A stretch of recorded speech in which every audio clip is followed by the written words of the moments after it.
айттық. Сөйтсе кішкентай ғана пышақ ол баладан келген дүние екен. Сол үшін дүниеде де, ақыретте де сұрақ баладан ауыр болады. Ұрпақтан ауыр болады. Ұрпаққа дұрыс тәрбие бермегеннен болады. Соны жеткізе алмағаннан болады. Бір адам жәннетке кіріп тұрады пәштей, бірақ желкесіне жұлып тұрып, тозаққа лақтырады, шыңғыртып тұрып. Неге дейді? Өйткені өзі жақсы болды, ұрпағына жеткізе алмады дейді. Сол үшін бірінші орында дүниедегі ең үлкен жетістік ұрпағын дұрыс жетістірген адамға. Дүниедегі ең үлкен өкініш намаз оқу емес, дүниедегі ең үлкен өкініш ұрпағына дұрыс тәрбие беремеу. Сен намаз оқып, ораза ұстап, ғибадаттың бәрі сенде болсын, бірақ ұрпағыңа соны сіңіре алмасаң, пайда бермейді. Пайда бермейді. 200-лердің өзі өтіп кетеді Құдайдың алдынан анша-мұнша өйтіп бүйтіп. Бірақ сенің ұрпағың, өйткені сен келтірдің ғой оны.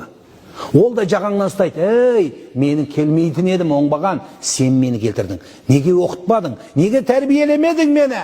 Десе не дейді? Бір ұрыны дарға асатын үкім болады ұсталып. Сонда дарғасы өлсін дегенде патша үкімін оқыған кезде айтады: менің орныма шешемді өлтіріңдер дейді. Неге десе, 5 жасымда жұмыртқа көтеріп келдім. Мамам сындырып, қуырып берді. Ертесі күні 2 жұмыртқа келдім, тағы да үндемеді. 3-ші күні тауықты көтеріп келдім, сәсетін тауығын депті. Басын кестік та суырып, шашлық қып жеп алдық деді. Сөйтіп, өдеп, осы күйге жеттім деді. Сол жұмыртқаны қайдан алдың? Сонда апар деп мені тартқанда, мен кінәлі болып бұл күйге жетпес едім деді. Бала деумен мазалымыз, баладан түбі болып қалмаса ғой ажалыңыз, балаңды олай бұлай деп көндірсен, тәрбие көрмеген келін келсе, сол болар тажалыңыз дейді.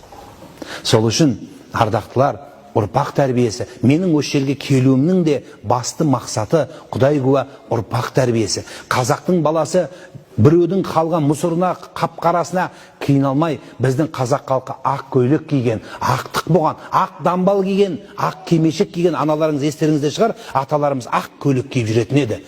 Жастар білмейді.